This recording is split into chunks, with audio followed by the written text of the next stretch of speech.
Hola, sí, se escucha. Bueno, bienvenidos a todos y todas. Les agradezco su asistencia el día de hoy a esta actividad de reflexiones laborales, sueldo ético y trabajo digno. También queremos extender los agradecimientos a los colaboradores y organizadores de esta actividad, en particular a la Vicaría de Pastoral Social Cáritas, al Programa de Formación Jurídica para Trabajadores y Empleadores, al LLM-UC y a la Facultad de Derecho, en particular al Departamento de Derecho del Trabajo y Seguridad Social.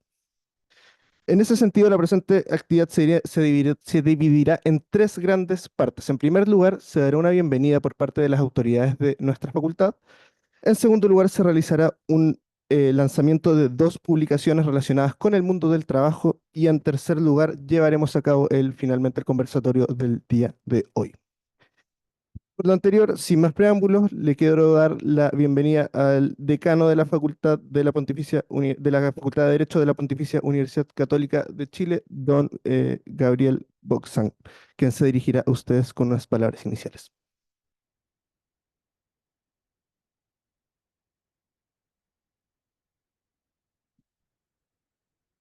Gracias, Joaquín. Monseñor Fernando Chomalí, arzobispo de Santiago y gran canciller de la Universidad Católica. Profesor Rodrigo Azócar, director del programa de formación jurídica para trabajadores y empleadores UC. Profesora Teresita Tagle, directora del Departamento de Derecho del Trabajo y Seguridad Social de nuestra facultad. Profesores Pedro Irureta y Carmen Cifuentes, expositores en este seminario. Querida comunidad académica, queridos amigos que hoy nos acompañan. A nombre de la Facultad de Derecho de la Pontificia Universidad Católica de Chile, es una gran alegría darles la bienvenida a este seminario titulado Sueldo ético y trabajo digno, perspectivas y desafíos, organizado por el Programa de Formación Jurídica para Trabajadores y Empleadores de Derecho UC y que cuenta con el apoyo de la Vicaría de la Pastoral Social del Arzobispado de Santiago y el LLM UC. En particular, quisiera expresar especialmente mis agradecimientos por la presencia de Monseñor Chomalí en esta actividad, cuyas acciones y palabras han demostrado permanentemente una preocupación especial sobre el tema que nos convoca. Mucho es lo que se puede hablar acerca de un tema tan vasto y tan importante, que en realidad son dos temas relacionados: el del trabajo en general, bajo una visión de la dignidad humana que ha sido largamente desarrollada por el magisterio de la Iglesia, y el del sueldo, cuyas características deben reconocer atributos de justicia y una fiel orientación al bien. Es más, por esta relación tan estrecha, resulta evidente que cualquier reflexión sustantiva terminará alentando la idea de que los términos del binomio del seminario de hoy, todavía me acuerdo de algunos vocablos no jurídicos, eh, no son recíprocamente excluyentes, como si solo el sueldo debiese ser ético y solo el trabajo debiese ser digno. Tanto el sueldo como el trabajo deben estar compenetrados de dignidad y de moral para responder a las exigencias del bien personal de trabajadores y de empleadores y, por supuesto, del bien común. El magisterio de la Iglesia ha sido enfático en sostener que el trabajo tiene un intrínseco componente ético. Entre muchas otras expresiones, podemos recordar las de su Santidad Pío XII en su mensaje Col Cuore Aperto de 1955. Aquí comienza la cita. El trabajo es un alto valor moral y la humanidad trabajadora una sociedad que no solo produce cosas, sino también glorifica a Dios. El hombre puede considerar su trabajo como un verdadero instrumento de la propia santificación, puesto que trabajando perfecciona en sí la imagen de Dios, cumple el deber y el derecho de procurar para sí y para los suyos el necesario sustento y se convierte en elemento útil para la sociedad. Hasta ahí la cita. Así, según las palabras del Papa Pío XII, la orientación al bien, es decir, el carácter ético del trabajo, no solo comprende un plano natural, sino se inserta en una visión sobrenatural que vincula la actividad laboral con el Creador, y ello compromete conjuntamente y da sustento a la preeminencia de la visión subjetiva del trabajo que con tanto énfasis realzó San Juan Pablo II en su encíclica Laborem Exercens de 1981. Por su parte, en cuanto al sueldo digno, valga recordar la oración por los trabajadores que el Santo Padre Francisco pronunció durante su visita a Madagascar en 2019. Así decía un fragmento de la oración: Dios de justicia, toca el corazón de los empresarios y los dirigentes, que hagan todo lo posible por asegurar a los trabajadores un salario digno y unas condiciones que respeten la dignidad de la persona humana. Hasta ahí la cita. ¿Cuánto debemos trabajar todos, empleadores y trabajadores, en la custodia y promoción de dicha dignidad? ¿Y con cuánta asiduidad debemos esmerarnos en recordar permanentemente lo más propio de la dignidad cristiana, que es el reconocimiento de cada persona como un bien en sí mismo, y no en relación con la utilidad que pueda prestar? Y es aquí entonces donde el derecho tiene tanto que decir, que buscar y también que enseñar en miras de un sueldo digno. No es casualidad que el Papa Francisco invocase en su oración al Dios de justicia, pues precisamente es a través de dicha justicia que podrá procurarse las condiciones laborales dignas que le permitan al trabajador y a su familia el reconocimiento de su dignidad personal. En síntesis, el encuentro de hoy nos permitirá conversar acerca del despliegue en el ámbito laboral de la noción clásica de lo justo, de origen grecorromano, pero por supuesto alimentada con las exigencias éticas, filosóficas y teológicas del cristianismo. Una visión natural, por cierto, pero por sobre todo sobrenatural acerca de esta temática que nos aleja de una interpretación materialista, empobrecedora de la genuina dignidad humana y nos eleva a las dimensiones más profundas sobre el bien de la persona humana que nos llaman a todos a comprometernos con decisión y con responsabilidad por los derechos de todas las personas y a volcar nuestras miradas hacia el Dios sin el cual no hay verdadera justicia, verdadero bien ni verdadera paz. Les agradezco nuevamente su presencia el día de hoy y tengo la seguridad de que esta actividad será de inmenso provecho para todos y que abrirá nuevas reflexiones en temáticas relacionadas. Que Dios los bendiga y muchas gracias.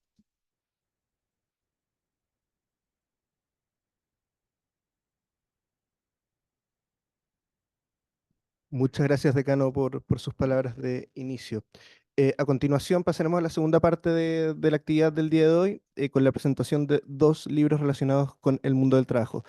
Para ello quiero invitar al profesor Rodrigo Azócar Simonet, director del programa de formación jurídica para trabajadores y empleadores y profesor de la facultad.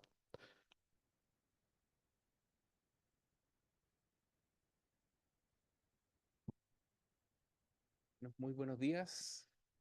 Gracias a todos por acompañarnos en este espacio de reflexión. Gracias, Monseñor Chomalí, señor decano, señora directora del departamento, nuestros expositores, profesor Irureta, profesora Cifuentes también, gracias por acompañarnos.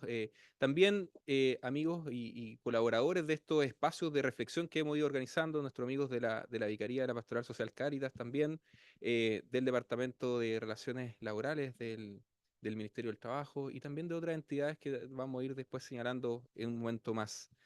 Eh, Hoy día retomamos el trabajo que veníamos haciendo hace unos 8 años. Hace 8 años organizamos un coloquio sobre el sueldo ético, perspectivas y desafíos de distintas miradas, ¿cierto? Organizamos, insisto, de una perspectiva económica, humanista, que le denominamos en su momento, también de los datos, de las estadísticas, ¿no? Ahí tuvimos la presencia también de nuestras autoridades, tuvimos la presencia también de Monseñor Goich, que planteaba este tema del sueldo éticos a precios de los 500.000 pesos. Entonces hoy día nosotros nos encontramos en un momento en el cual se alcanza esta cifra y queríamos también volver a reflexionar y a plantear estos temas y que en su momento generó tanto revuelo, tanta convocatoria, tanta discusión. Y por eso creemos que hoy día es importante volver a conversar sobre el tema, ya no solo de la perspectiva del sueldo ético, sino que también del trabajo digno, ¿no? Conceptos que también se han ido trabajando por parte de la Iglesia. En definitiva, cómo avanzamos como sociedad en las condiciones de trabajo de todas las personas, ¿no? Eh, eh, y estos espacios de reflexión lo hemos ido profundizando desde ese entonces, ¿cierto? Con esta idea de las reflexiones laborales organizadas por el programa de formación jurídica, espacios que buscan generar un diálogo social en conjunto organizado con los cuadernos de última jurisprudencia del LMUC y la Vicaría de la Pastoral Social Caritas del Arzobispado de Santiago, en colaboración con ellos, en que representantes de trabajadores, de empleadores y del gobierno han intercambiado sus miradas en grandes temas que preocupan y afectan el mundo del trabajo, ¿no? Estas instancias las hemos ido organizando trimestralmente y que han permitido que los actores de las relaciones laborales puedan discutir y presentar sus visiones sobre diversos temas em, laborales que preocupan al mundo del trabajo, donde están presentes, insisto, la mirada de los representantes de trabajadores, de los empleadores y también en algunos casos del gobierno, generando estos naturales contrapuntos sobre temas que hemos ido planteando, creemos que son necesarios y propiciando el diálogo, ¿no? Un diálogo social desde la academia que permita incentivar relaciones laborales más armónicas, más justas y también más solidarias. Hoy día estos son los espacios que hemos organizado en temas migratorios, en temas de trabajadores con responsabilidades familiares, trabajo también y derechos humanos, formación jurídica para trabajadores y empleadores, inteligencia artificial e incorporación de las tecnologías a las relaciones laborales. Eso organizamos el año pasado y este año ya tuvimos nuestro primer tema a propósito de la conciliación de la vida personal, familiar y laboral. Y hoy día, bueno, nos encontramos con el sueldo ético y el trabajo digno. Hoy día es un poco distinto este espacio, ya lo voy a comentar por qué. El trabajo que hemos hecho ha sido ir recopilando estos conversatorios en un apartado de nuestros cuadernos de última jurisprudencia, publicación abierta, gratuita, que está disponible y que nos ha permitido también ir dejando constancia y respaldo de estos espacios de reflexión. A veces se organizan muchas actividades, pero van quedando, ¿cierto?, en la vivencia de esas iniciativas, pero aquí también hemos tratado de ir documentando, ¿cierto?, estas miradas y es el trabajo que se ha ido haciendo con los cuadernos de última jurisprudencia, con un capítulo apartado que habla de las reflexiones laborales, que no solamente el mundo del trabajo es un tema jurídico, sino que también del propio, de los actores, de los trabajadores, de los empleadores, y como programa también queremos avanzar en colaborar desde la academia, ¿cierto?, en presentar estos temas. Hoy día tenemos un tema distinto, un formato distinto de estas reflexiones laborales, la idea de aportar al debate de una mirada técnica, ¿cierto?, desde la doctrina social de la Iglesia, desde el ámbito jurídico y también del ámbito económico, ¿no? Queremos también aportar a estas temáticas que a veces a veces no hay punto de encuentro cuando solamente pensamos en un número, ¿no? Pensamos en 500.000 pesos, pensamos en un número, a veces no hay puntos de encuentro y queremos avanzar también desde ese punto de vista.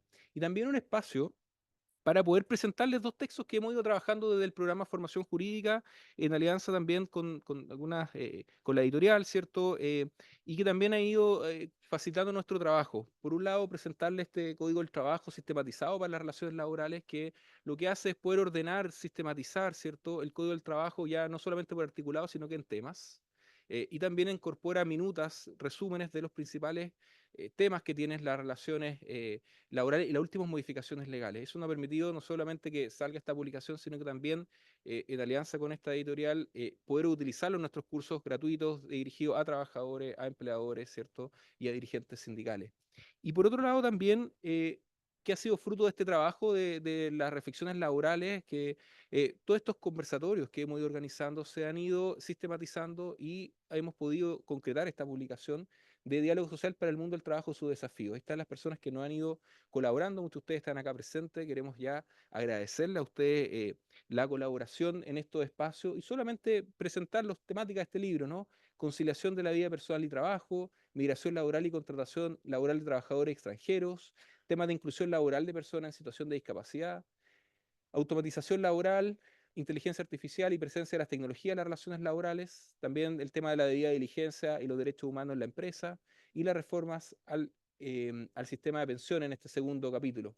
Y en un tercer capítulo, a propósito de la eficacia de los derechos laborales, la formación jurídica dirigida a trabajadores y empresarios, la fiscalización de los derechos laborales y la modernización de la dirección del trabajo, y el funcionamiento de los tribunales laborales y los juicios del trabajo. Son temas que están presentes un representante del gobierno, representante de los trabajadores y los empleadores, tocando estos temas y generando estos contrapuntos, insisto, que fue fruto después de un trabajo que se hizo con posterioridad, ¿cierto? O de manera conjunta con estos conversatorios. Y mi última idea, este libro, ¿cierto? Que estamos sacando también como programa, ¿cierto? Recopilatorio, queremos también rendir un agradecimiento, un homenaje a Tete Tagle, ¿sí? A usted, que si no la poníamos de moderadora no iba a venir Tete, ¿sí? Por eso aquí la embaucamos, ¿cierto? Este libro está dirigido a Tete, ya hicimos un reconocimiento, ¿cierto? En nuestra última, la grabación, ¿cierto? Que tuvimos en el mes a principio de este semestre académico para nosotros, ¿cierto? Pero nos queda pendiente este agradecimiento, ¿cierto? Porque para nosotros es súper importante. Fue directora del programa Formación Jurídica durante 10 años y como programa, ¿cierto? Queríamos dedicar también esta publicación a Teresita Tete Tagle por su impulso e incansable labor en la institucionalización del proyecto de formación jurídica para trabajadores y empleadores desde una perspectiva humana y cristiana, pero sobre todo por su generosidad, sensibilidad, humildad y modelo de integridad y valor en su vida personal y de servicios a los más necesitados donde ella más los encuentre. Así que queremos agradecer, ese lo está en el libro, así que también un aplauso para Tete. Gracias, Tete, por todo.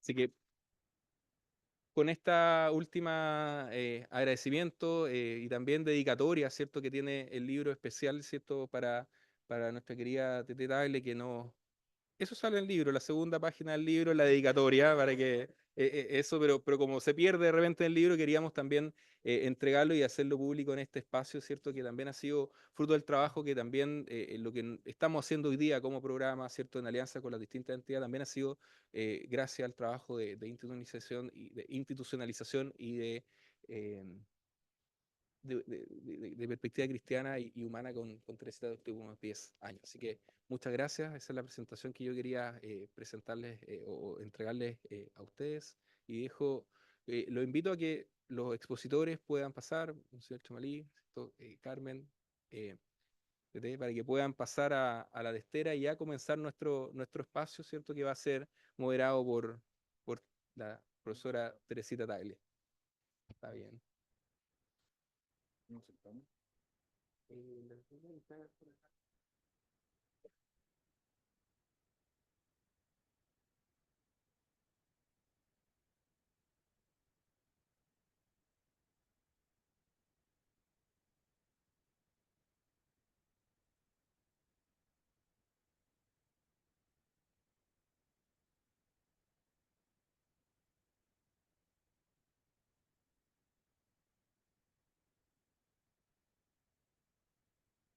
Me dejaron bastante, yo que venía a hacer moderar esto, me dejaron un poquito descolocada, muy emocionante. Además que sigo en el programa de formación jurídica, pero ahora liderado, como bien lo hace Rodrigo Azúcar. Entonces, solo me pidieron una pequeña introducción de por qué se nos ocurrió este tema, aunque después de lo que dijo el decano y Rodrigo un poco está eh, bastante claro. Pero cuando planteamos juntarnos a conversar esto, uno dice, pero ¿por qué vamos a seguir hablando de lo mismo si son conceptos repetidos? Ya lo habló Adam Smith, Marx, Rerum Novarum, tantos otros.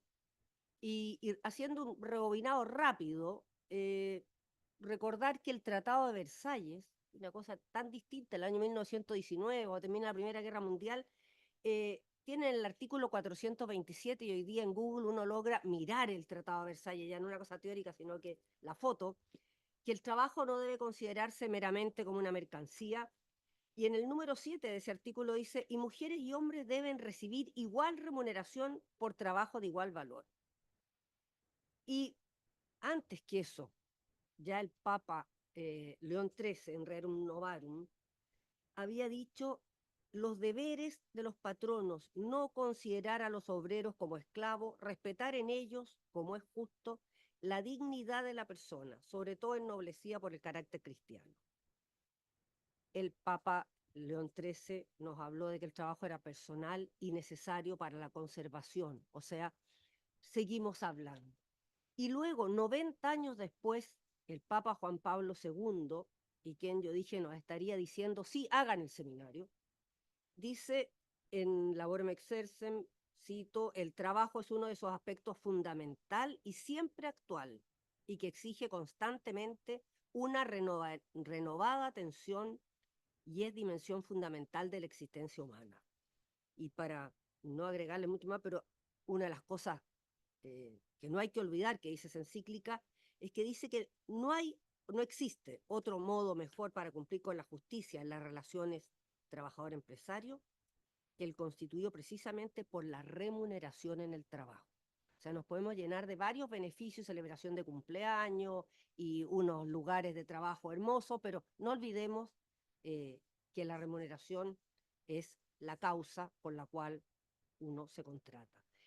Y para ir cerrando, el Papa Francisco todos los años se reúne desde la encíclica Laudato Si, que es 2015, con un grupo a discutir sobre los problemas sociales y ambientales del mundo del trabajo. Y este año, en mayo de este año, la frase que me hizo llegar a este seminario: el trabajo es la más común forma de cooperación que la humanidad ha generado en la historia. Y si seguimos mirando, tenemos que hoy día en los Objetivos de Desarrollo Sostenible de las Naciones Unidas nos habla de trabajo decente, trabajo digno, como habla la Iglesia, de la importancia de la remuneración, la sostenibilidad que hoy día ha pasado a estar en todas las conversaciones de las empresas, como una corriente que viene a revalorizar el sentido del trabajo y también la importancia de tener remuneraciones sensatas.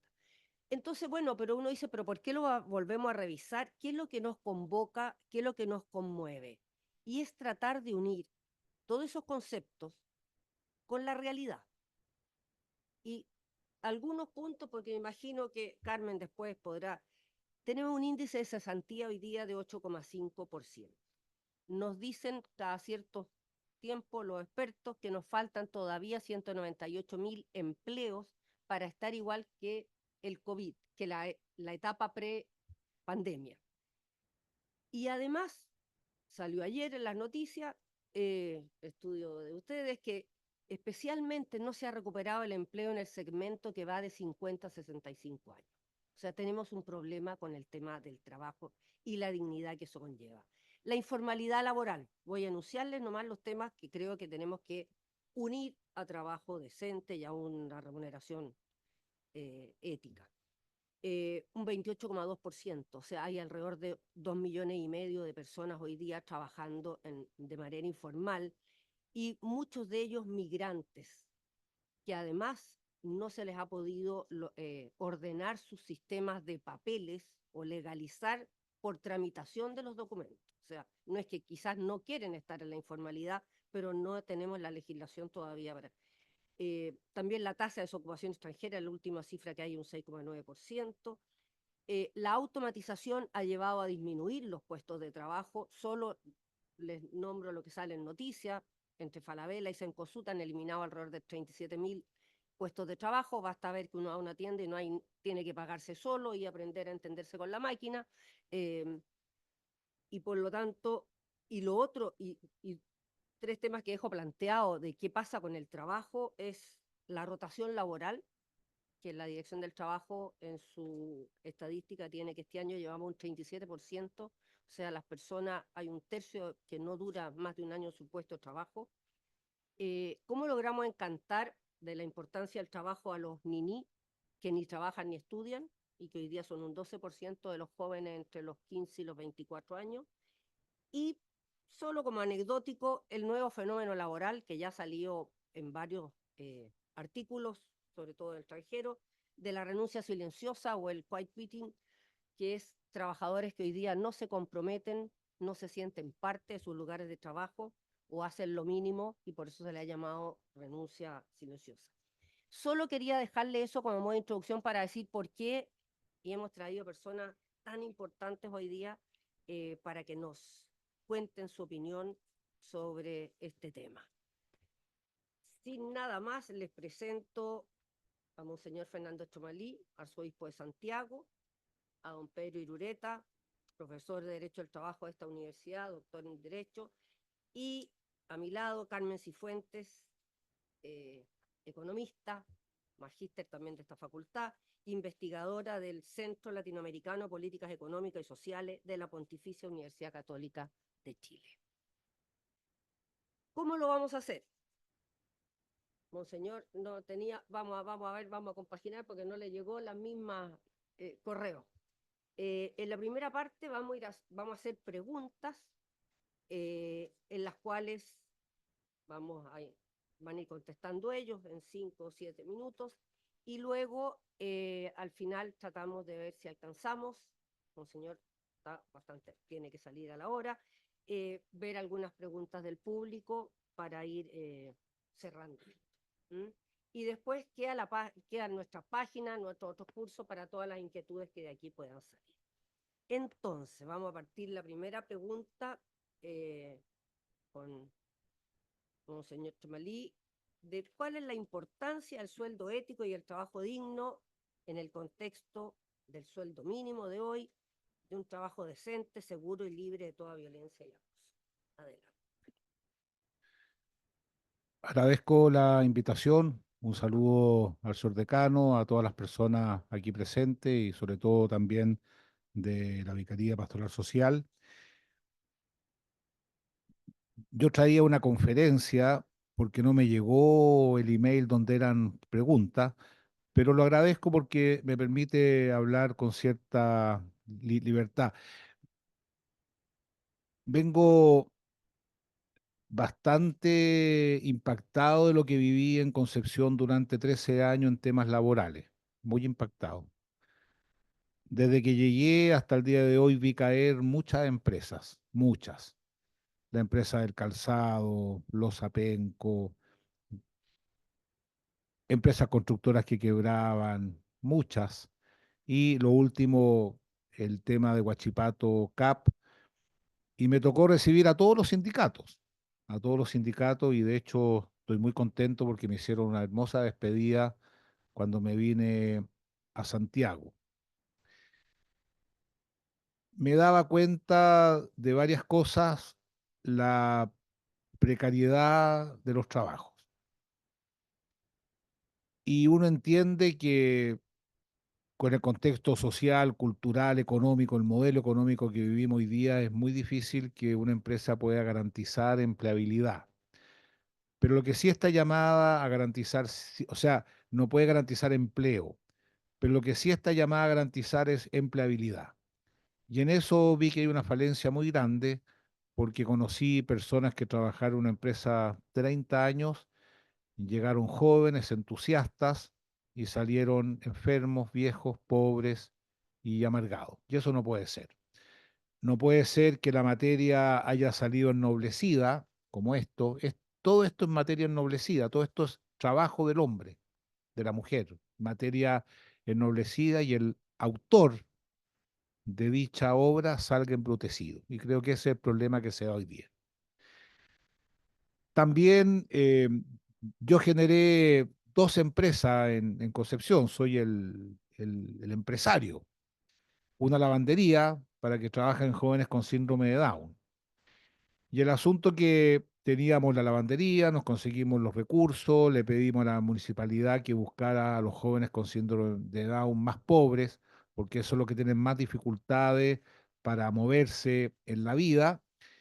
Y teníamos todo listo cuando nos dijeron que no podíamos emplearlos, porque si los empleábamos perdían la pensión.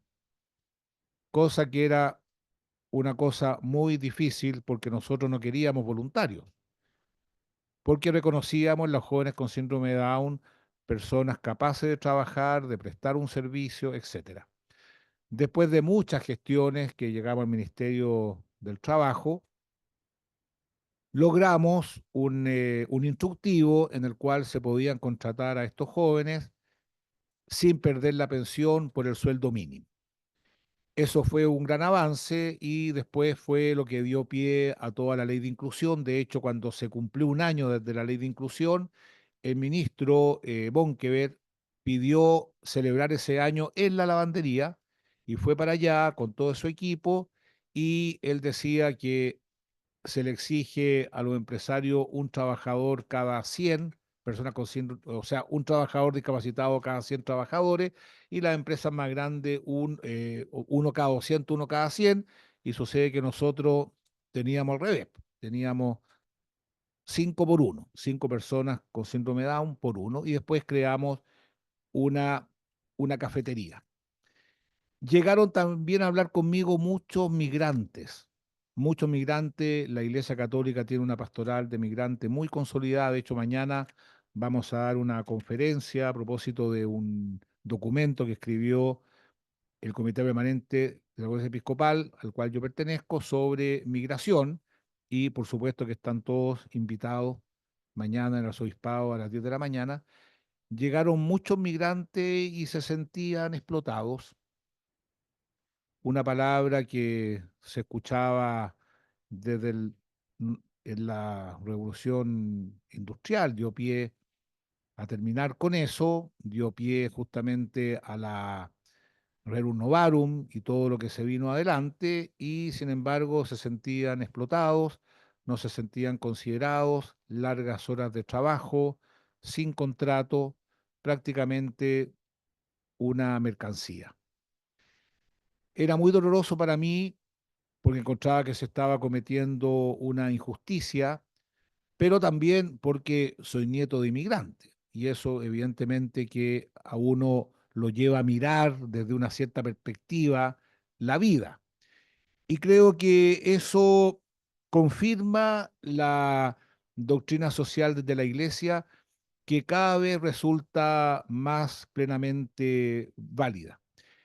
Yo me alegro de estos encuentros y pienso que no tenemos idea de lo que está pasando en el mundo laboral ni lo que va a pasar en 5 años más, 10 años más con la inteligencia artificial. Creo que volver a hacer un nuevo seminario sobre inteligencia artificial, empleabilidad, va a ser tremendamente importante.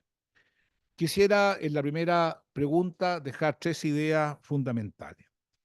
La primera, que si queremos mirar qué pasa en una sociedad, tenemos que ver qué pasa con el trabajo. Es decir, el trabajo humano es una clave, quizás la clave esencial de toda la cuestión social, si tratamos de verla desde el punto de vista del hombre y, y de la mujer. Pero hay que verlo en un contexto más amplio. Tenemos que ampliar la mirada. ¿Por qué? Porque si uno mira a una persona que está en tal colegio, desde el jardín infantil, uno ya puede proyectar qué puntaje se va a sacar en la PAES, puede proyectar qué sueldo va a tener. Creo que ahí hay un problema estructural que lo tenemos que cambiar. ¿Por qué? Porque Dios reparte los talentos por igual a todos y algo pasa que esos talentos no logran germinar como uno quisiera, y lo cual genera mucha frustración. Entonces, tenemos que mirar el trabajo humano en un contexto más amplio. En segundo lugar, el trabajo humano es un derecho natural, es un deber y un derecho natural anterior a los estados y a las leyes. Es decir, la política pública más relevante de una sociedad es procurar que las personas puedan formar una familia y puedan tener un trabajo. Y esto es de toda lógica. ¿Por qué? Nosotros hicimos en Concepción un estudio que se llama ¿En qué están los jóvenes y por qué? Que se los puedo mostrar, y uno le pregunta a jóvenes, creyentes, no creyentes, de distintas religiones, ¿qué es lo que más quieren en su vida? Quieren formar una familia y quieren trabajar. ¿Y qué es lo que más le produce frustración cuando no logran alcanzar eso? Por eso que la política pública número uno debiese ser promover la familia y promover el trabajo, porque forma parte de nuestra naturaleza. Y ahí entramos en un tema filosófico de la más alta importancia, que hoy día si hay algo que se discute es justamente la no existencia de la ley natural, la no existencia de una naturaleza humana, y es el emerger de la subjetividad lo que implica la realidad. En segundo lugar, al determinar la remuneración del trabajo, la justicia exige que se consideren las necesidades de los propios trabajadores y de sus respectivas familias. ¿Por qué? Porque el trabajo tiene una dimensión social, no es solamente una dimensión personal, es una dimensión personal, es decir, desarrollar los talentos para ponerlos a servicio de las personas, una dimensión familiar, es decir, procurar los bienes y servicios para la familia, una función social en cuanto es el aporte que hacemos a la sociedad, pero también la situación real de la empresa en que trabajan y las exigencias del bien común económico. Por lo tanto, existe un vínculo directo entre las políticas públicas, y por supuesto que la profesora y el profesor pueden hablar sobre eso con más propiedad que yo. Existe una relación directa entre las políticas públicas, económicas y el mundo del trabajo. no se pueden entender de manera separada y por eso que Juan Pablo II, en la Laborem Exercens, habla de la el Estado como un empresario indirecto, es decir, a través de las políticas públicas puede colaborar en un sentido u otro para que las personas puedan trabajar adecuadamente y ganarse honestamente el sustento de de su vida y de la familia. Esa es la primera precisión que quisiera hacer en la pregunta. Gracias.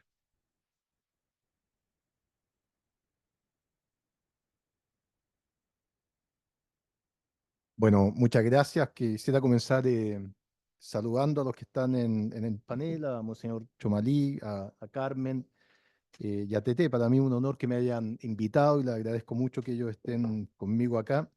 Y voy a ser muy corto y voy a aprovechar de un par de licencias. Quiero decir que con Tete Tagle llevamos más de 30 años haciendo clase y yo puedo suscribir completamente esa dedicatoria que le han hecho en el libro. Y quería también saludar al decano, a Gabriel Boxán, y felicitarlo, ya se lo he dicho también varias veces, por todo lo bueno y la creatividad, la energía y el tiempo que le dedica a esta facultad, que lo ha convertido en lo que hoy día tenemos. Así que a través de él también saludar a todos ustedes. Yo creo que la primera pregunta que se nos plantea es una pregunta vital desde muchas perspectivas. En primer lugar, desde luego, la manera en que seamos capaces de responder, qué importancia le damos a un salario justo, a la dignidad del trabajo, a la dignidad que éste tiene para las personas, va a reflejar los niveles de acuerdo y de Gracias. consenso que tiene una sociedad como es la sociedad chilena. Yo siempre le digo a los estudiantes, mire, si usted quiere saber el nivel de consensos básicos que tiene la sociedad en Chile, no pierda tiempo, léase la legislación laboral. Ahí va a poder descubrir qué tanta importancia tiene la vida familiar, qué tanta importancia tiene la maternidad, qué tanta importancia tiene el tiempo de descanso, porque de algún modo esa legislación laboral tiene la ventaja de reflejar los niveles de acuerdo que se producen en un momento histórico determinado. Desde luego que esos niveles de acuerdo se van modificando a través del tiempo y van progresando. Este año se cumplen, por ejemplo, 100 años de la dictación de las primeras leyes sociales. Si uno fuese capaz de preguntarle a los legisladores de la década del año 20 del siglo pasado cuáles eran sus niveles de consenso, desde luego que eran muy distintos a los que tenemos hoy día. Pero cuando uno analiza esta centuria, ¿qué es lo que descubre? Que los niveles de consenso han ido progresando en un reconocimiento de la dignidad del empleo, de la importancia que tiene el trabajo en las personas. Y las generaciones que vienen se van a hacer las mismas preguntas y probablemente sus respuestas no van a ser involutivas, van a ser respuestas que van a ir progresando y evolucionando en el marco de esta legislación. En segundo término, yo diría que la respuesta a esta pregunta que se nos ha planteado va a permitir saber el nivel civilizatorio que tenemos en una sociedad como Chile. Aquí muchas veces nos ufanamos con ciertos índices económicos, nos ufanamos con ciertos éxitos, que está es muy importante, pero desde luego la importancia que le damos al trabajo, al ingreso, a las consecuencias que eso tiene en las personas, va a reflejar el nivel civilizatorio que hemos sido capaces de alcanzar. Lo tercero que creo que es importante colocar como marco para responder una pregunta como esta, se refiere a la necesidad de que esta respuesta sea dada desde una perspectiva multidisciplinaria. Desde luego que en parte de la respuesta tiene que haber racionalidad económica. La sociedad que nos tocó vivir, la época que nos tocó vivir, los ámbitos de racionalidad económica, de sustentabilidad, son muy importantes, son evidentes. Pero pretender que el único modo de responder cuál es el sueldo ético, cuál es el nivel de dignidad, cuál es el nivel de extensión de violencia en el empleo, se dé desde una perspectiva económica, es, creo yo, reducir la discusión sobre estas temáticas tan importantes. Al final, en la mesa encargada de responder esta pregunta, no solamente tienen que haber economistas, no solamente tendrán que haber abogados, también tendrán que haber filósofos, cientistas sociales, cultores de la ética, porque al final del día estas preguntas son tan radicales que necesitamos una respuesta consensuada y multidisciplinaria. Yo me atrevería a decir que la legislación laboral, con todas las imperfecciones que tiene, ha logrado avanzar en ciertos niveles de acuerdo en los cuales ha participado no solamente economistas, no solamente abogados, sino que también disciplinas que vienen desde afuera de estas dos lógicas. La legislación laboral, que con TT enseñamos en esta facultad, desde luego que no es un derecho de clase, tampoco es la imposición de una clase dominante. La legislación laboral lo que intenta es reflejar los niveles de dignidad que una sociedad tiene sobre el empleo, sobre los ingresos, sobre las condiciones laborales. De allí que sea tan importante que esta pregunta sea respondida de manera multidisciplinaria. Me quiero quedar en dos aspectos de la pregunta que creo que son vitales para poder avanzar desde el punto de vista del desarrollo de una sociedad. El primer elemento se refiere a esto que denominamos la dignidad. Afortunadamente, si uno analiza la evolución histórica del trabajo, créanme que estamos en un periodo espectacular. Si yo me comparo con el Imperio Romano, me comparo con las corporaciones medievales, no cabe duda que el concepto de la dignidad lo hemos ido revalorizando y lo hemos ido reestudiando en cada generación. Pero esta dignidad nos obliga a aceptar que la valoración del trabajo no depende ni de la mera estimación social, ni tampoco de la estimación económica que tenga una determinada actividad. El trabajo por sí solo tiene una dignidad, y esa dignidad deja al descubierto esto que nos planteaba el decano de un binomio entre derechos y deberes. El trabajo humano en cualquier sociedad refleja este binomio, y jurídicamente el desafío que tiene cualquier legislación es ser capaz, desde luego, de incorporar este binomio de derecho-deber en el ámbito legislativo. El carácter digno del trabajo nos obliga, desde luego, a ir evaluando los estándares de calificación de esa dignidad y nos obliga a responder si esos estándares se cumplen, por ejemplo, en una sociedad como es la sociedad chilena en el comienzo del siglo XXI. En esta lógica, desde luego que el trabajo no puede ser observado como una mera realización individual, de negación de las relaciones con el otro. Alberto Hurtado, uno de los pocos abogados que son santos, decía, es importante recalcarlo para los abogados, ¿no? Alberto Hurtado nos decía justamente lo que hemos escuchado acá. Mire, el trabajo es un sistema de colaboración social. Y es un sistema de colaboración social que se conecta con la idea de justicia. Y nos obliga a aceptar que en el trabajo hay niveles relevantes de intersubjetividad. No vivimos solos, vivimos en ambientes de colaboración. Vivimos en ambientes, en las empresas, en los empleos, que nos obligan a reconocer que no estamos solos. Y eso, desde luego, se conecta con la dignidad. Y se conecta, además, con un imperativo que la legislación laboral ha ido incorporando progresivamente, que es la eliminación de factores de discriminación. No hay elemento que perjudique más la búsqueda de la dignidad que la discriminación. La discriminación por lo que sea. Discriminaciones por las opiniones, discriminaciones por la enfermedad, por las condiciones socioeconómicas. La discriminación, al final, atenta en contra de esa dignidad. Y este es un desafío, como digo, permanente para cualquier legislación. Ser capaz de ir incorporando un concepto de dignidad que deje de lado los factores discriminatorios, que sea capaz, desde luego, de aceptar este binomio derecho-deber, que sea capaz de valorar el trabajo por su propia estimación y no por el valor económico o por el valor social que tenga. Yo creo que esta pregunta es vital, sobre todo en una época como la que vivimos hoy día. Una época que yo me atrevería a decir es más bien hedonista, narcisista, de mucho exitismo personal e individual, y en la cual nos cuesta entender algo que es muy bueno que se repita, que no vivimos solos, que formamos parte al final de una comunidad. Y en esa comunidad todos estamos llamados a poder fomentar la dignidad. Hay un segundo elemento sobre el cual me quiero detener un minuto y es sobre la idea de un sueldo ético. Esta pregunta también ha sido recurrente en el mundo jurídico. ¿Cómo somos capaces de alcanzar un salario justo, una retribución justa y que nos permita de alguna forma con ese ingreso compensar las exigencias y las necesidades que todos tenemos? Quiero advertir que la Declaración de Derechos Humanos, de Derechos del Hombre, el artículo 23 creo que es, la Declaración de 1948, justamente conecta la idea del salario justo con la dignidad.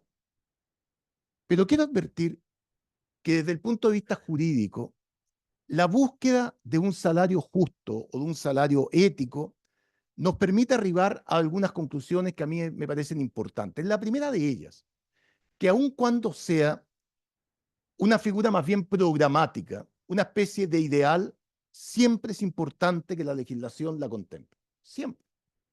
Siempre es importante que los legisladores y los órganos del Estado sean capaces de preguntarse como un programa de acción cuánto tenemos que avanzar para alcanzar un salario justo o un salario ético. Lo segundo que yo creo que es importante destacar es que si aspiramos a un salario ético, tenemos que intentar despojarnos de esto que yo denominaba los factores de discriminación. Los factores de discriminación terminan siendo muy dañinos, terminan afectando la convivencia, afectan la colaboración social. Y esa es una pregunta básica en un país como Chile. En Chile, me podrá corregir Carmen,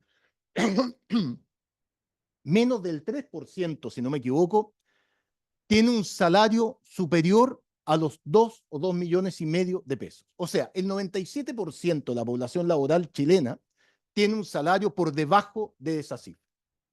Y además, todos nos hemos vuelto algo exhibicionistas. Y de alguna manera nos ufanamos del éxito individual, del éxito personal, y esto termina desde luego afectando radicalmente los niveles de convivencia y de colaboración social. Probablemente la pregunta sobre el salario justo va a obligar a recurrir a la racionalidad económica. Pero vuelvo a repetir, una mera respuesta económica es insuficiente. Necesitamos de una reflexión multidisciplinaria. Y esa reflexión probablemente va a ir progresando a través del tiempo y dándonos respuestas que nos permitan alcanzar en cada generación un nivel de satisfacción adecuado.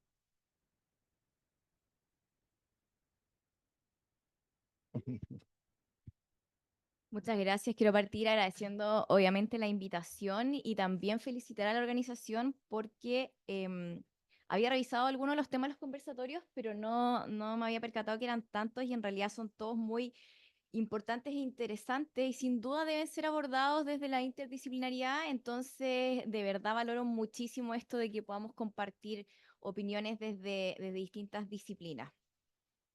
Ahora, en cuanto a la pregunta, por supuesto que comparto que la importancia que le demos tanto al sueldo ético como al concepto de trabajo digno también revela y refleja, ¿no es cierto?, la importancia que se le da desde la política pública a abordar temas como estos. Ahora, lo más lógico, ¿no es cierto?, es pensar que son importantes porque están directamente relacionados, ¿no es cierto?, e inciden en el bienestar de las personas, y no solamente de las personas, sino que de la sociedad en su conjunto, porque finalmente, si más personas tienen acceso a un sueldo digno y también a un trabajo digno, vamos a contar con una sociedad que va a estar mucho más cohesionada y que también va a estar con un nivel de bienestar mucho mayor. Ahora, el sueldo mínimo, ¿cuál es el objetivo? ¿No es cierto? El objetivo, entre comillas, declarado, es proteger a los trabajadores de los salarios extremadamente bajos. En el fondo, proteger a estos trabajadores que sin la existencia del salario mínimo podrían incluso ganar un salario inferior y en el fondo ofrecer una especie de piso de protección social. Pero el concepto de sueldo ético va mucho más allá de este concepto de salario mínimo legal. ¿Por qué? Porque no solo busca que las personas cubran sus necesidades básicas, sino que también le da importancia a que los hogares y las familias también puedan acceder a servicios, pero a servicios de calidad y en distintas áreas.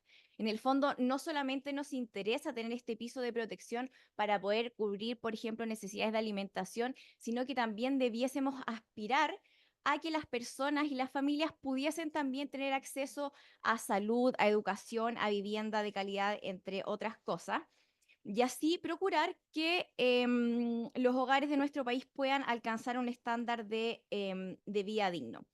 Por lo tanto, también este concepto, ¿no es cierto?, de sueldo ético y trabajo digno está muy estrechamente relacionado con la promoción de la justicia social y con términos que son bastante comunes entre nosotros los economistas y que si bien siempre se nos tilda un poco de materialistas y de fanáticos de los números, también estamos bastante interesados en todo lo que tiene que ver con mejorar indicadores de pobreza y también de distribución de ingresos. Entonces, el hablar de sueldo ético y de trabajo digno también refleja que le estamos dando una importancia a reducir tanto la pobreza, no solo por ingreso, ¿no es cierto?, sino que en múltiples dimensiones, como también a mejorar la distribución de ingresos y sobre todo de oportunidades en nuestro país. El trabajo digno, por su parte, que está estrechamente relacionado con un sueldo ético, también nos habla de condiciones laborales que sean seguras. Por ejemplo, contar con protección social, sabemos que está relacionado también con las oportunidades de desarrollo, que también está relacionado con la seguridad de los trabajadores. Nos hace pensar, ¿no es cierto?, en cuáles son los trabajadores que tienen acceso a un seguro de desempleo en el caso de que sean despedidos o que pierdan su puesto de trabajo, en acceso también a seguros de salud, a personas que puedan estar ahorrando, ¿no es cierto?, para su vejez. ¿Y por qué es importante este concepto de trabajo digno? Porque ya que a los economistas nos gusta mucho también hablar de productividad y competitividad, también es muy importante que los trabajadores, ¿no es cierto?, tengan buenas condiciones laborales y que estén de alguna manera satisfechos y contentos con su labor para las empresas. En el fondo, las empresas en las que los trabajadores muestran mayores índices de satisfacción laboral, en donde sienten, como decía Teresita, que no solamente tienen un buen ambiente, trabajan en un lugar bonito, ¿no es cierto?, y les celebran el cumpleaños, sino que además reciben un sueldo que es acorde a lo que ellos sienten que debiesen recibir, también van a permitir incrementar la productividad y la competitividad de las empresas, sobre todo si además se les está ofreciendo permanentemente oportunidades de desarrollo profesional, que es algo que también va de la mano con este concepto de trabajo digno. Por lo tanto, para las empresas también esto debería ser importante. Si es que su objetivo está más relacionado incluso con los números, claramente deberían apuntar a promover tanto un trabajo digno y también a implementar políticas de sueldo ético porque también se van a ver beneficiadas.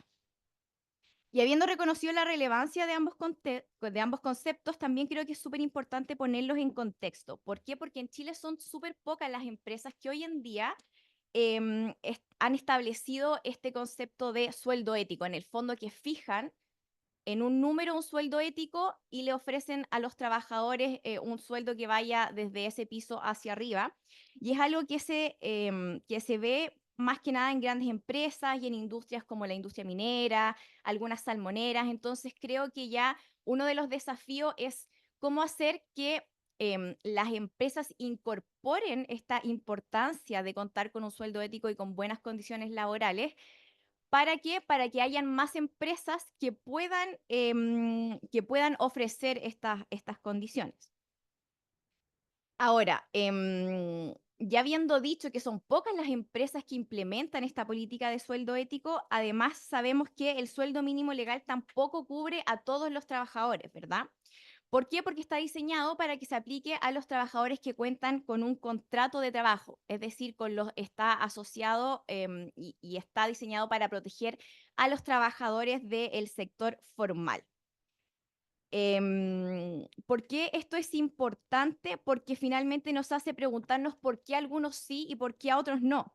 Y de hecho, los elementos que engloba el concepto del trabajo digno, como por ejemplo la protección social, los derechos laborales, condiciones seguras, entre otros, solamente están presentes o están mayoritariamente presentes en los empleos formales, no así en los puestos de trabajo informales, que representan también, como lo mencionó Teresita, más del 28% de los empleos del país.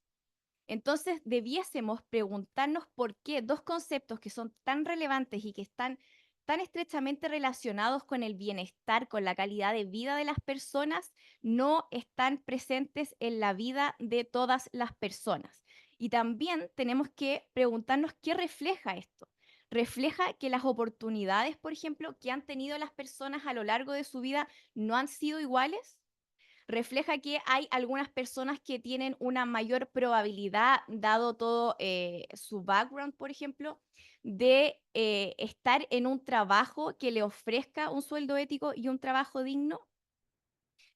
Y creo que todo esto sugiere que si bien debemos preocuparnos por incorporar estas políticas dentro de las empresas y que también debemos darle la importancia que merecen entre aquellos trabajadores que no se ven beneficiados de estas condiciones, también creo que debemos preguntarnos acerca del rol que está jugando la política social estatal. En el fondo, ¿qué tan efectiva está siendo hoy en día la política social estatal en generar una distribución mucho más equitativa de oportunidades? Por ejemplo, estamos a través de la política social proporcionando las herramientas necesarias para que las personas se desarrollen a su máximo potencial. ¿Está esta política social cooperando en pos de un trabajo digno y también de la obtención o de poder aspirar a un sueldo ético? ¿Deberíamos estar hablando de poder aspirar a estas condiciones o deberíamos en el fondo estar preguntándonos cómo hacer de que en el fondo no tener que usar el verbo aspirar, sino que tanto el concepto de salario, de sueldo ético como de trabajo digno estén presentes en la vida de todos y que no tengamos que estar distinguiendo entre aquellos que hoy en día tienen un empleo informal en donde probablemente si tienen un accidente en el trabajo no van a tener, no van a ser atendidos o que tampoco tienen derechos laborales, por ejemplo, a negociar colectivamente, que probablemente puede que hayan meses o en los que tengan un sueldo que es incluso inferior al salario mínimo. ¿Por qué tenemos un grupo no menor de personas que están luchando contra esas condiciones y que ni siquiera es posible que hablen o que aspiren o que puedan pensar algún día en tener esta conversación sobre sueldo ético y trabajo digno? Y creo que ahí el desafío de la política pública en su conjunto es, como también decían los otros panelistas, que desde la interdisciplinariedad empecemos a pensar en soluciones que sean efectivas y que permitan, ¿no es cierto?, extender estos conceptos a todos los trabajadores y no solamente a aquellos que por haber tenido, entre comillas, suerte o por haber tenido más oportunidades desde que nacieron, puedan optar a una vida de más calidad, sobre todo en lo que respecta al trabajo. Muchas gracias. En razón del tiempo voy a unir las otras dos preguntas y voy a cambiar un poco el orden de respuestas. La segunda pregunta que queríamos conversar con los panelistas es, bueno, un poco algo se ha dicho, en el contexto nacional, ¿qué desafíos tenemos por delante para ir logrando, en dónde estamos topando para ir logrando un trabajo digno y un sueldo ético que sea, no como dijo Carmen, no una aspiración, sino sea el desde, ¿ya? Así que partamos ahora por Pedro, Monseñor, y vamos a dejar de nuevo vamos a dejar al final. Pedro. Bueno, yo enfrentado a la pregunta cuáles son los desafíos, desde luego que son muchos. Primero, reconocer que sin valoración del trabajo, sin reconocimiento de su dignidad, nos terminamos degradando. No va a haber paz social si una sociedad no es capaz de reconocer la dignidad que tiene un empleo determinado. Desde ese punto de vista, probablemente ese es un ejercicio que tenemos que hacer como sociedad y desde luego tenemos que ser capaces de reconocer que hay un conjunto de garantías, un conjunto de derechos asociados a la prestación de un determinado servicio. A mí me impacta también en la práctica laboral ver situaciones que uno considera francamente límites. Trabajadores, por ejemplo, que se les impide ir al baño porque van a dejar eventualmente un momento determinado sin atender al público. O personas que se ven degradadas desde el punto de vista de condiciones básicas de higiene y seguridad. Bueno, yo creo que mientras más conciencia tomemos de esas situaciones y mientras más remedios racionales le demos a esas figuras, vamos a ser capaces de avanzar en mayor dignidad y en mayores ingresos. Al mismo tiempo, yo quiero volver sobre este aspecto que yo había mencionado de la intersubjetividad. Reconocer que no estamos solos, reconocer que al final el éxito de uno debe ser el éxito de todos. Y de nada sirve en un país que una determinada empresa o determinados trabajadores de una empresa estén en una posición muy expectante y haya gente que los mire desde fuera y se sientan en niveles profundos de precariedad. Eso provoca resentimiento, provoca desde luego desarmonía y no nos impide avanzar socialmente. En tercer término, yo creo que desde el punto de vista de los desafíos, es muy relevante tomar conciencia, esto es una opinión personal, de la responsabilidad social que tienen las empresas. Medir el éxito de una empresa exclusivamente con ciertos guarismos, con ciertas cifras, yo creo que es reduccionista. Y las empresas, como empresas, tienen una enorme responsabilidad social en ir otorgando condiciones de mayor bienestar, en ir respondiendo las necesidades, sabiendo que en las relaciones laborales hay situaciones de conflicto, pero ese conflicto desde luego no es un conflicto patológico, es un conflicto que perfectamente lo podemos encauzar. Lo tercero que a mí me parece importante es que un país como Chile, que se ha globalizado tanto desde el punto de vista económico, sea capaz de tener como telón de fondo los estándares que nos plantean los convenios de la OIT.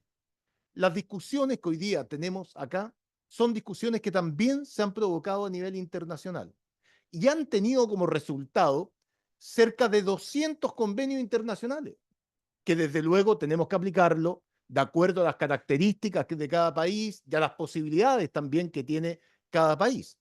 Pero a mí lo que me parecería insólito es pretender vivir en una sociedad globalizada en que miremos de espalda los estándares laborales que nos plantean los convenios de la OIT. Vuelvo a repetir, esos convenios habrá que aplicarlos con niveles aceptables de razonabilidad, sabiendo las particularidades de cada país, pero lo que me parece que sería dispararse un poco a los pies es pretender vivir de espalda a esos criterios generales. Y lo último, que también lo mencioné al comienzo y quisiera terminar con esto, es que probablemente en cualquier país una de las dificultades mayores es aprender a colocarse de acuerdo. Aprender a saber que en el prójimo también hay aspectos valorables de sus posiciones. En vez de desacreditarnos y negar a rajatabla de inmediato cualquier opinión, yo creo que un país como Chile haría bien sentarse y poder descubrir cuáles son los acuerdos mínimos que necesitamos. Esta generación perdió la oportunidad de alcanzar consensos básicos en materia de bienestar, en materia económica, en materia social, en materia de dignidad. Y yo creo que todavía, desde luego, estamos a tiempo. Pero eso requiere reconocer la propuesta de los demás. Saber qué parte de positivo hay en lo que a mí se me plantea. Y no convertirme en una especie de cápsula en la cual reniego de todo aquello que sea distinto de lo que a mí se me ha planteado. Lo digo desde el punto de vista económico, desde el punto de vista social y desde el punto de vista político. Si uno analiza el tiempo que ha pasado para que se apruebe la reforma de pensiones, si mal no me equivoco, llevamos más de 10 años discutiendo eso. Y así uno puede examinar un conjunto de iniciativas legales que las tenemos paralizadas porque no hemos sido capaces de alcanzar esos acuerdos básicos. A mí me parece que ese, desde luego, es un desafío que en la medida que lo alcancemos, vamos a poder también alcanzar eh, la dignidad y un sueldo ético. Muchas gracias. No puedo dejar de decir que me siento muy a gusto con lo expresado por el profesor Irureta y la profesora Cifuente.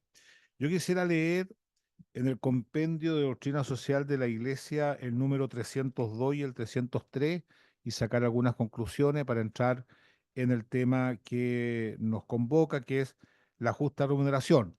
Y quiero partir diciendo que este acápite lo vincula directamente a la distribución de la renta. Es decir, dice, el derecho a la justicia de remuneración y distribución de la renta van juntos. La remuneración es el instrumento más importante para practicar la justicia en las relaciones laborales. Es decir, si queremos mirar cómo están las relaciones laborales, tenemos que ver qué es lo que pasa con la remuneración. Y después cita textualmente a el Catecismo de la Iglesia Católica. El salario justo es el fruto legítimo del trabajo. Y después dice, comete una grave injusticia quien lo niega o no lo da a su debido tiempo y en la justa proporción al trabajo realizado. Y hay una serie de citas bíblicas, Levítico, Deuteronomio y Santiago. El salario es instrumento que permite al trabajador acceder a los bienes de la tierra. Y ahí hay otro tema, que el salario es la manera como estamos llamados a cumplir el principio de doctrina social de la Iglesia del destino universal de los bienes. No nos olvidemos que existe un destino universal de los bienes, recordemos que existen distintos modos de vivir ese principio y uno de los modos justamente es a través del trabajo que la gran mayoría obtiene los recursos para vivir que salen de la creación que Dios nos ha regalado. El salario es el instrumento que permite al trabajador acceder a los bienes de la tierra. La remuneración del trabajo debe ser tal que permita al hombre y a su familia una vida digna en el plano material, social, cultural y espiritual, teniendo presentes el puesto de trabajo y la productividad de cada uno, así como las condiciones de la empresa y el bien común.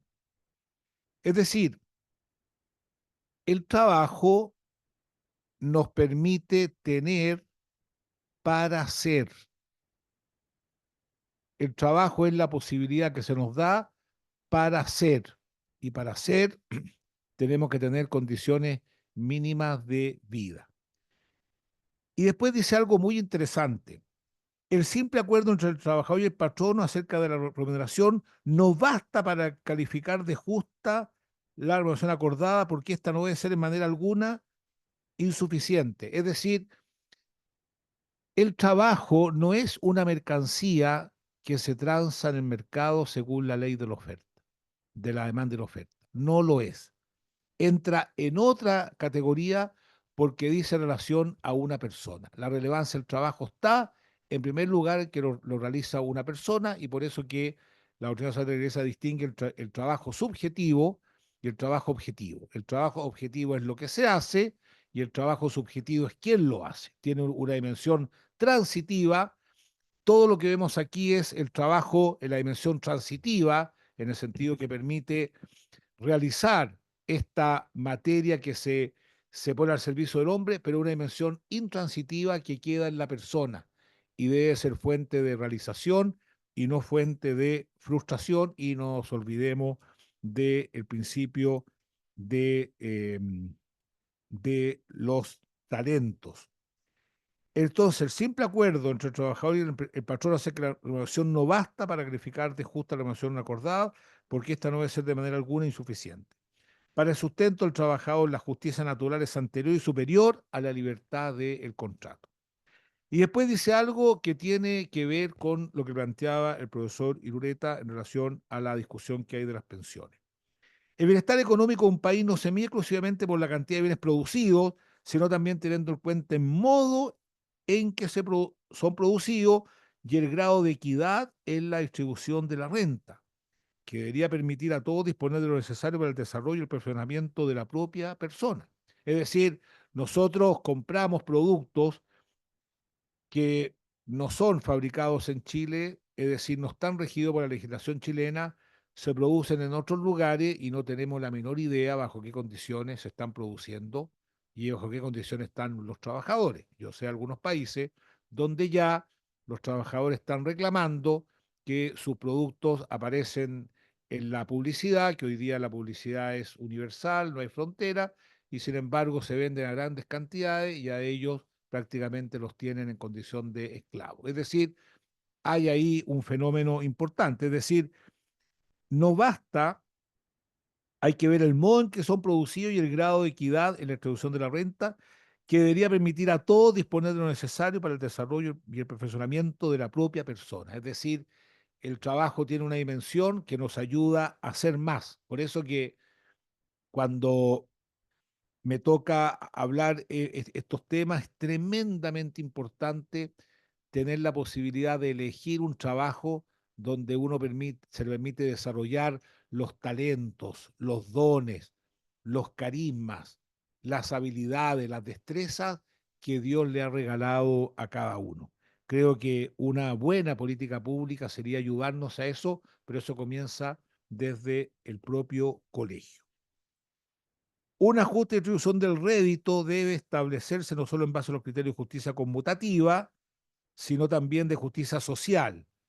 La justicia conmutativa es entre dos personas, que hay una equivalencia entre lo que se da y lo que se recibe, sino también de justicia social, es decir, considerando además del valor objetivo de las prestaciones laborales, la dignidad humana de los sujetos que lo realizan.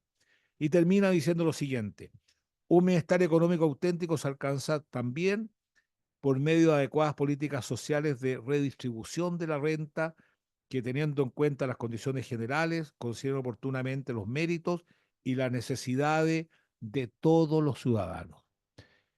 Hay un poeta chileno que me gusta mucho, que se llama Vicente Huidobro, que tiene el canto segundo Altazor, donde dice en un poema de amor, pero también nuestra historia puede ser considerada un poema de amor, dice: estamos cosidos a la misma estrella. Estamos cosidos, cosidos con S, no con C, cosidos de vinculados a la misma estrella, y creo que nos hemos olvidado de eso. Y nos hemos olvidado que todas nuestras acciones, todas, tienen un impacto en los demás. Y también lo que pasa en el mundo del trabajo, que Juan Pablo II lo describe, que está llamado a ser una comunidad de personas, y creo que la línea que planteaba especialmente el profesor Irureta, que conoce las leyes laborales, estamos tan distantes de eso, estamos tan distantes de eso. Muchas gracias.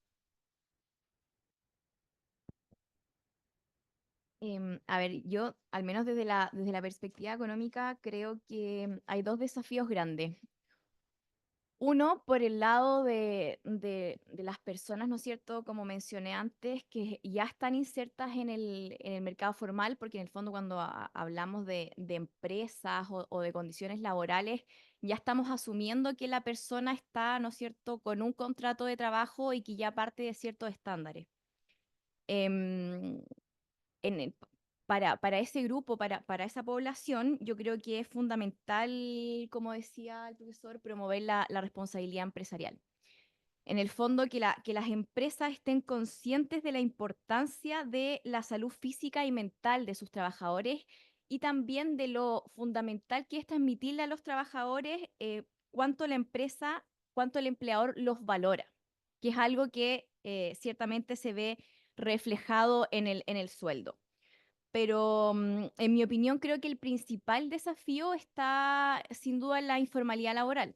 ¿Por qué? Porque finalmente la informalidad laboral es un obstáculo para que las personas puedan lograr un sueldo ético y también un trabajo digno. Impulsar la creación de empleos que sean formales es, en esencia, generar trabajos que protejan a los trabajadores en materia de derechos, que les den acceso a determinados beneficios y que también les paguen salarios más altos. Como buena economista, un dato interesante es que según una estimación que hicimos desde el centro en el cual trabajo sobre las brechas salariales en Chile, muestra que los empleados informales perciben un salario en promedio un 12% inferior a un trabajador formal que comparte las mismas características, o sea, la brecha entre ambos es importante. Y esto nos dice que probablemente hay muchos trabajadores que están en el sector informal y que están recibiendo salarios que están muy lejos de ser un sueldo ético, ¿verdad? Y no solo eso, sino que también sus ingresos son sumamente inestables. En el fondo estamos hablando de personas que muchas veces no saben cuánto van a vender en un día, si es que van a poder satisfacer o no sus necesidades, si van a llegar o no van a llegar a fin de mes.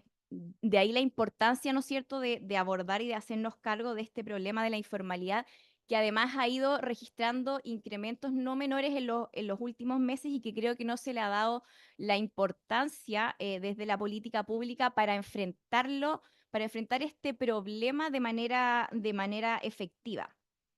¿Por qué?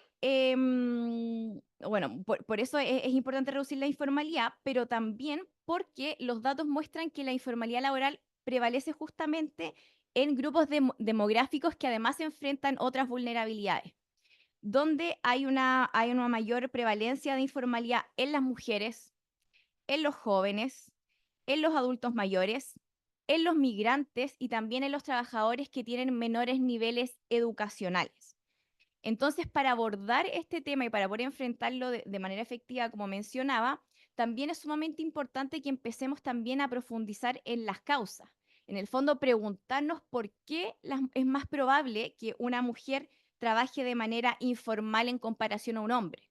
No le estamos dando quizás a las mujeres la flexibilidad que demandan porque lamentablemente las responsabilidades de cuidados de familiares, no solamente de hijos, sino que de terceros en general, recae mucho más en ellas. ¿Por qué es mayor en los jóvenes? Porque no estamos implementando quizás políticas de inserción laboral efectivas para que puedan apuntar a trabajos en el sector formal. De hecho, parte importante de las personas que ganan el sueldo mínimo, que ya sabemos que está bastante lejos del sueldo ético, se concentran en las personas jóvenes. Los migrantes, otro desafío, lo que se hablaba en un inicio, ¿no es cierto? ¿Dónde están los desafíos respecto a los migrantes? ¿Están en los papeles? ¿Están en la discriminación? Entonces, por eso es que es importante que abordemos el tema de la informalidad, no solo porque está íntimamente ligada a la posibilidad de tener un trabajo digno y un sueldo ético, sino que también porque está muy relacionada con cómo se distribuyen no solo los ingresos, sino que el acceso a múltiples servicios y a múltiples dimensiones como el acceso a salud, a educación, a vivienda, a redes sociales, o sea, perdón, a redes, claro, a redes sociales, a redes de apoyo en el fondo. Y redes sociales también, sí, porque de hecho también hay datos de que tienen menos acceso a redes sociales. Entonces tenemos que empezar a preguntarnos cómo ir abordando esta falencia que tiene nuestro mercado laboral. Muchas veces nos contentamos con el hecho de que Chile tiene una de las tasas de informalidad laboral más bajas de América Latina, pero eso no significa que no deba preocuparnos, sobre todo por lo que yo les mencionaba recién, y es que es algo que prevalece justamente en personas que ya tienen otro y enfrentan otro tipo de vulnerabilidades. Y creo que otro desafío adicional tiene que ver también con la participación laboral, que es un indicador muy típicamente usado también cuando uno está analizando el mercado laboral.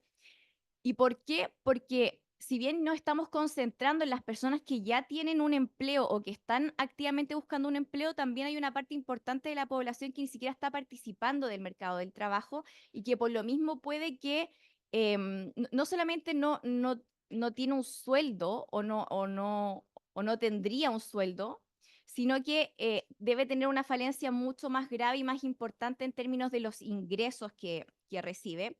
y por lo tanto también creo que otro desafío es aumentar la participación laboral, sobre todo de los grupos en donde sabemos que es más baja. Volvemos a las mujeres, volvemos a los jóvenes y también creo que nuevamente es importante que nos preguntemos cuáles son las causas de inactividad en estos grupos. Para volver a poner el ejemplo del caso de las mujeres y porque también vi que hicieron un conversatorio al respecto, los datos muestran que la principal causa de inactividad de las mujeres, o sea, el hecho de que ni siquiera estén buscando un empleo, se relaciona con las responsabilidades de cuidado. De hecho, cerca del 40% de las mujeres inactivas declara que no está trabajando ni buscando activamente un empleo debido a responsabilidades familiares. Entonces, otra vez tenemos un área en donde la política pública lamentablemente no ha llegado de manera efectiva, que es en el fondo avanzar en políticas de cuidado y también ir promoviendo cambios culturales. Más allá de aumentar la participación y la informalidad laboral, porque no sé si vamos a tener como más minutos de cierre, sí, pero para dejarlo más o menos planteado, y es que creo que también debemos retomar la discusión sobre un tema que creo que ha estado fuera de la palestra, y es la importancia de la educación desde los niveles más bajos, ¿sí? O sea, de los niveles más iniciales, perdón. Gracias. Está bien, exactamente, ese es uno de los temas y uno de los proyectos de ley que sigue discutiéndose eternamente en el Congreso sobre salas cuna, y que hoy día viene una carta en el diario, dice, hay dos proyectos, tal vez los dos tienen cosas buenas, ¿cómo no vamos a poder unirlos para poder sacar una ayuda para la educación inicial y para el trabajo? Ahora vamos a dar una vuelta de cierre y yo voy a también, ya que él me sorprendió, también lo voy a sorprender, porque quiero cambiarle un poco lo que se había propuesto, en el sentido de que hemos hablado de desafíos y cosas que faltan, pero ya que aquí tenemos un público más, esto se está grabando y se sube a YouTube, eh, ¿qué propuestas deberíamos hacer? ¿A qué nos deberíamos comprometer? ¿Ah? Porque siento que cargarle más obligaciones a las empresas cuando las que han quebrado solo el año pasado en empresas constructoras se han destruido alrededor de 150.000 empleos, no hay ni un proyecto para partir el sector de la construcción, hay proyectos mineros parados, o sea, hoy día sale la noticia, un conglomerado extranjero tremendo como el dueño de Banmédica quiere irse de Chile. Habrán muchos trabajadores que hoy día miran con horror qué puede pasar. Entonces, también tenemos como personas que tomar ciertas obligaciones, asumir deberes, llamar a diálogo. Entonces, eso quiero invitarlos a que lo que ustedes podrían, dicen, ¿qué nos falta? Y yo les doy solo la idea de lo que dije en el inicio, cómo reencantamos con lo lindo que es trabajar, que no sea como que el castigo que es trabajar, porque siento que eso le estamos transmitiendo a esos grupos de jóvenes que no quieren trabajar o a aquellos trabajadores que trabajan lentamente y que están aburridos. También esa dignidad del trabajo que nos han todos dicho, de repente cuando uno mira a las personas que van caminando por la calle a las 6 de la tarde después de trabajar, van como diciendo, aquí voy con mi yugo. ¿Ah? Entonces, cuando llegan a su casa, imagino que sus hijos lo único que sueñan es ojalá yo no tenga que trabajar nunca. Y por lo mismo, tal vez la gente se cambia tanto de trabajo. ¿Ah? Entonces, les dejo planteado, yo me quedo con el cómo reencanto y Bueno, en lo personal, por supuesto que comprometerme a ser justo en lo que me toca en el día a día y también a seguir predicando el Evangelio y la doctrina social de la Iglesia, que es la tarea que me corresponde. Pero sí quisiera invitar a este grupo de la Universidad Católica y la Vicaría Pastoral Social a que piensen la posibilidad de abordar dos temas. Y lo digo a propósito de Benedetti, que decía teníamos todas las respuestas listas y nos cambiaron las preguntas. Y las preguntas hoy día son impresionantemente distintas. Uno, creo que hay que abordar seriamente el tema inteligencia artificial, nanotecnología, robótica y trabajo. La nanotecnología, la robótica y la inteligencia artificial va a cambiar radicalmente nuestra manera de trabajar, nuestra concepción de trabajo y todo lo que decía la profesora Tagle se va a ver incrementado. Y en segundo lugar, demografía y trabajo. Es decir, estamos viendo cambios demográficos muy grandes. Estábamos en una conferencia en una universidad y un panelista dijo lo siguiente, dijo, mira, cuando yo era chico, el panelista tenía más o menos 70 años por ahí, decía lo siguiente, cuando yo era chico, mi papá me dijo, Sergito, búscate estudia una buena carrera y busca un buen trabajo. Y yo ahora le digo a mi hijo, Sergito, estudia una buena carrera, búscate un buen trabajo y piensa que vas a hacer 30 años de tu vida sin trabajar. Es decir, el tema de las pensiones. Eso hay que tomarlo muy, muy, muy en serio, comprendiendo las políticas natalistas que hay en este minuto, antinatalistas, y comprendiendo la percepción que hay respecto de lo comunitario, que ahí estamos muy al debe y creo que el profesor Irueta lo retrató muy bien. Y muchas gracias.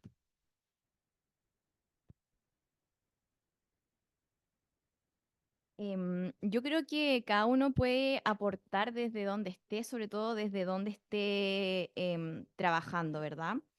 Porque como trabajadores, yo creo que cada uno incide tanto en el clima laboral como en lo que vive cada día, en el lugar en donde pasamos finalmente la mitad de las horas en las que estamos despiertos. Entonces, los que alguna vez lleguemos a tener la oportunidad, por ejemplo, de ser empleador o de tener cargos de responsabilidad, creo que siempre es fundamental tener en mente la importancia de los conceptos que abordamos hoy día en este conversatorio para desde uno mismo impulsar medidas, impulsar estrategias, impulsar políticas dentro de la misma empresa, incluso no teniendo cargos de responsabilidad, creo que uno siempre puede liderar y motivar toda medida, toda política, toda iniciativa que busque promover un trabajo digno y también sueldos que sean éticos. Y creo que también es muy importante, y porque lo mencionaron, que terminemos con todo lo que está relacionado con la discriminación. Creo que necesitamos un cambio cultural importante y que los cambios culturales finalmente parten por cada uno. O sea, el hecho de que muchas veces haya discriminación salarial contra las mujeres porque están en edad de tener un hijo o porque tienen un hijo, todo ese tipo de discriminaciones parten por las mismas personas. Lo mismo está pasando con las personas de edad. Nosotros también hemos hecho, me ha tocado liderar estudios que hablan sobre las dificultades que están teniendo las personas de 50 años o más para encontrar un empleo, cuántos están demorando en encontrar un trabajo, muchas veces pasan más de un año desempleados y cómo esa duración del desempleo termina en un desgano y en no buscar más empleo, sino que salir del mercado laboral, algo que no solamente le pega al mismo ingreso de las personas, sino que también tiene un impacto significativo y negativo sobre las pensiones, que es algo que también se ha comentado. Entonces, combatir esta discriminación de género, combatir el edadismo y, e intentar transmitirle también eso a estas generaciones más jóvenes, que me incluyo, espero todavía, pero incluso a los más jóvenes que yo, de la importancia y de lo lindo que puede ser un trabajo, porque en el fondo uno desde el trabajo aporta. Ese aporte, qué tan significativo sea, también depende de cada uno y si bien también depende mucho del empleador, en el fondo de la empresa, de las oportunidades que te otorguen, de las condiciones que se te estén entregando, depende también de la motivación que uno le ponga todos los días al trabajo y también de hacer lo que a uno le guste y por eso también creo, y lo dije justo antes de cerrar, que no debemos dejar de lado toda la discusión en torno a la educación. ¿Por qué? Porque la educación finalmente es el camino, ¿no es cierto?, para empezar a generar capital humano y para que las personas sí tengan esa oportunidad de decidir cómo puede ser su trabajo. Y claramente el tener esa opción de decidir influye directamente en qué tan motivados cada uno se levanta todos los días en la mañana cuando va camino al trabajo. Así es que, en resumen, todo lo que tiene que ver con discriminación, con seguir aportando también desde el mundo de las políticas públicas para que se implementen mejores políticas públicas en esta materia, no dejar de lado la conversación respecto al tema, em, e incentivar a los mismos trabajadores y decirles que cada uno desde su posición puede ser un tremendo aporte y también puede impulsar iniciativas que vayan acorde a lo que hemos conversado hoy. Gracias. Sí, muy corto, tres cuestiones. Primero, como abogado, eh, si uno evalúa la legislación laboral chilena, uno puede descubrir que esa es una legislación bastante uniforme, básica, algo clásica, y que no se hace cargo, desde luego, de los cambios que experimenta la sociedad actual. En la sociedad actual no hay un puro tipo de trabajador, hay varios. Ahí están los jóvenes, están las mujeres, están desde luego los trabajadores inmigrantes, están los discapacitados, está el adulto mayor. ¿Y por qué los menciono? Porque si uno toma la legislación laboral chilena, ¿qué es lo que descubre?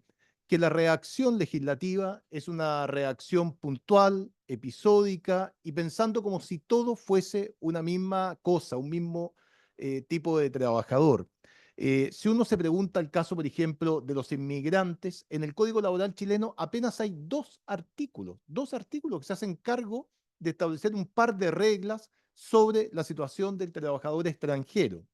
Y si uno ve, por ejemplo, la situación de la maternidad, bueno, se da cuenta que hay un capítulo reducido también, y de algún modo esa legislación es una legislación que ha quedado en muchos aspectos anclada en una posición histórica pasada, que le ha costado evolucionar y que tiene que ser capaz de reconocer que el trabajador está fragmentado, que tampoco hay un puro tipo de empresa. Hay distintos tipos de empresas que tienen distintas respuestas. Y lo que uno echa de menos en esa legislación es que no logra compatibilizar estos cambios con diseños legales que se hagan cargo de esta heterogeneidad. Lo segundo que yo quisiera destacar es que, desde luego, eh, desde el punto de vista legal, es evidente que estamos en medio de un desafío cultural que es difícil de resolver. Es difícil de resolver porque, como yo lo decía antes, la globalización no solamente ha sido económica, la globalización también ha sido cultural y navegar en esas aguas siempre es difícil. Pero si me lo permiten, para terminar un seminario como este, creo que uno se puede tomar estas licencias. Eh, si uno pudiese dar una recomendación a facultades como esta, a la vicaría o las instituciones que hoy día nos acompañan, yo invitaría a releer las encíclicas sociales. Ustedes se sorprenderían la vigencia que tienen lo que dicen esas encíclicas para el momento actual. Las encíclicas dictadas por León XIII, Rerum Novarum, provocaron un impacto enorme en la sociedad de comienzo del siglo XX en Chile. La élite de aquella época se vio golpeada, en el buen sentido de la palabra, por esa encíclica. Y si uno toma ese magisterio, ¿qué es lo que va a descubrir allí? Va a descubrir humanidad. Y probablemente es eso lo que más nos hace falta. Descubrir la humanidad que subyace en ese tipo de mensajes, de documentos. A veces a mí me da un poco de rabia cuando la gente dice, mira, es que tú tienes una posición muy religiosa. Es que no es un problema religioso, es un problema de humanidad, de aprender a descubrir lo que esos documentos nos permite y poder aplicar en la época actual. Yo creo que de alguna manera se ha pecado a veces de falta de difusión, ya sea por timidez, ya sea por temor, por lo que sea. Y eso creo que es un desafío y un aporte que se podría realizar y creo que ayudaría mucho. Muchas gracias. Estamos en la hora, vamos a respetar eh, la urgencia que tienen algunos.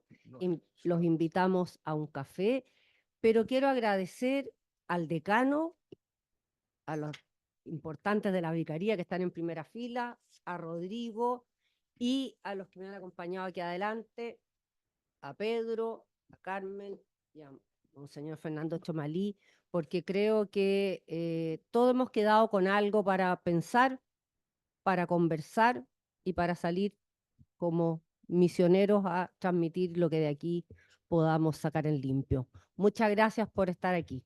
Hasta luego. Muy bien, muchas gracias. Muy bien. Muy bien. Muy bien, muy bien. Dime.